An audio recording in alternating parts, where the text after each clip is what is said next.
Shalom, saudaraku yang dikasihi oleh Tuhan kita Yesus Kristus. Kali ini saya akan membacakan dan membawakan renungan terkait dengan penampakan Yesus, ya, kebangkitan Yesus, lalu Yesus menampakkan diri kepada murid-muridnya. Yang minggu awal pertama, Yesus menampakkan diri kepada murid-muridnya. Ada satu orang murid yang tidak hadir, yaitu Thomas. Nah, minggu berikutnya 8 hari kemudian Tuhan hadir dan Tuhan menampakkan diri kepada Thomas. Sebab kenapa? Sebab ketika teman-teman para rasul berbicara kepada Thomas, kami telah melihat Tuhan. Lalu Thomas berkata, sekali-kali aku tidak percaya, ya, sebelum aku melihat bekas paku pada tangannya dan sebelum aku mencucukkan jariku ke dalam bekas paku itu dan mencucukkan tanganku ke dalam lambungnya. Sekali-kali aku tidak akan percaya. Nah, ini yang menyebabkan walaupun waktu dia katakan itu, waktu dia berkata kepada murid-muridnya, ternyata saudara yang kasih dalam Tuhan, pernyataan Thomas ini dijawab oleh Tuhan Yesus. Dijawab oleh Tuhan Yesus, ya, 8 hari kemudian Tuhan persis menjawab seperti yang Thomas katakan. Ayat 27 dari Yohanes 20, ya. Kemudian ketika 8 hari kemudian, ya, kemudian ia berkata kepada Thomas, taruhlah jarimu di sini dan lihatlah tanganku, ulurkanlah tanganmu dan cucukkan ke dalam lambungku, dan jangan engkau tidak percaya lagi, melainkan percayalah. Lalu Thomas menjawab dia, ya Tuhanku, ya Allahku.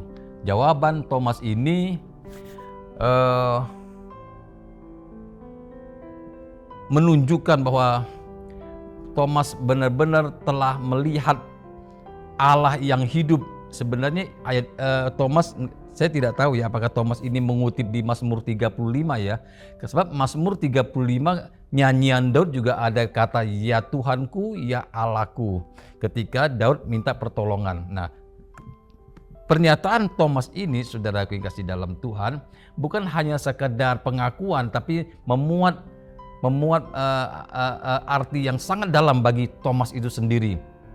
Sebab ketika saya tidak tahu ya apakah benar-benar Thomas itu mencucukkan jarinya, tapi saya yakin tidaklah, ya, karena ketika Tuhan hadir, ketika Tuhan menjawab dia dengan apa yang dia inginkan, membuat ia mengaku bahwa ya Tuhanku, ya Allahku. Itu membuat dia mengakui keberadaan Tuhan, sehingga pengakuan Thomas itu membuat dia mampu menyerahkan hidupnya kepada Tuhan. Jadi maka itu dikatakan di sini ada lagi jawaban Tuhan, ya, ketika Thomas berkata ya Tuhanku, ya Allahku, lalu Yesus berkata kepadanya, karena engkau telah melihat aku, maka engkau percaya. Berbahagialah mereka yang tidak melihat namun percaya. Akibat dari pernyataan Thomas itu, efeknya adalah kepada semua orang percaya.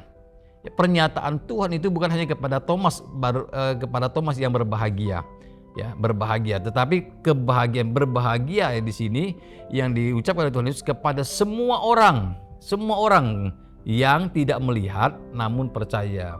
Tapi bukan hanya sekedar sampai di situ, ya, tentunya, ya Bapak Ibu, ya. Saudara yang kasih dalam Tuhan, akibat Thomas mengaku ya Tuhanku, ya Allahku, memuat pengertian bahwa dia menyerahkan segenap hidupnya kepada Tuhan. Berbahagialah. Kenapa berbahagia? Karena diberi kesempatan untuk mengabdi kepada Tuhan.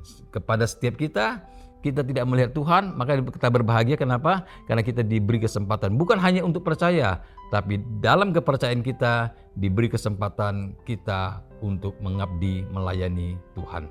Itu yang dilakukan oleh Thomas, bahkan sampai akhirnya menurut catatan sejarah, Thomas mati syahid di India akibat daripada pengakuan keyakinan dia bahwa dia mengenal Tuhan, dan dia dikatakan berbahagia karena dia berbagian dalam kasih karunia Tuhan. Itu pun sekarang kepada setiap kita. Kita diberi kesempatan memperoleh kasih karunia Tuhan.